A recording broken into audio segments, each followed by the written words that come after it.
31 ADలో పేర్కొన్నది అనువదించబడినది.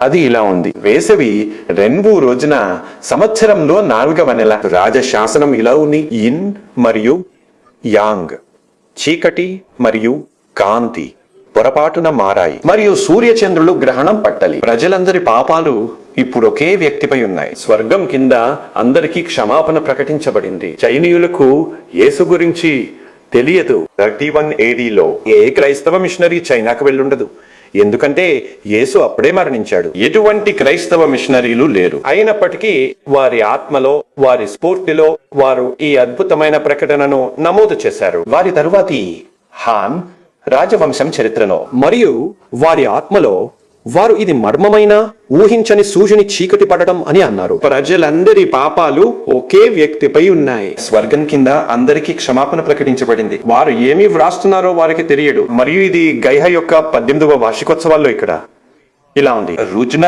గ్రహణం. ఆ చైనీస్ ఖగోళ శాస్త్రవేత్తలు చక్రవర్తి ప్రకారం వారి ఆత్మలో, వారి హృదయంలో వారు గ్రహించారు. 3 గంటల పాటు సాగిన ఈ ఊహించని చీకటి స్వర్గంలో ఒక మనిషి చనిపోవడం, స్వర్గం నుండి చనిపోవడంతో సంబంధం ఉంది, మరియు ప్రపంచ పాపాలకు క్షమాపణ. బైబిల్ ప్రకారం 6వ గంట సమయం 9వ గంట వరకు భూమి అంతటా చీకటి కమ్మింది. 3 రోజుల తర్వాత చైనీయులు సూర్యుడి చుట్టూ ఒక కాంతి వలయంలా ఉన్న ఇంద్రధనస్సును నమోదు చేశారు. చక్రవర్తి గువాంగు పాలనలో జియాన్వు 4వ నెల బింగ ఇన్ రోజున ఒక కాంతి వలయం, ఒక ఇంద్రధనస్సు సూర్యుడిని చుట్టుముట్టింది. అది లేటర్ హాన్ చరిత్రలో 18వ వార్షిక నివేదికలో ఉంది. ప్రాచీన చైనీయులు క్రీస్తు పుట్టిన తేదీని నమోదు చేశారు. ఆయన మరణించిన తేదీ, ఆయన పునరుత్థానం తేదీ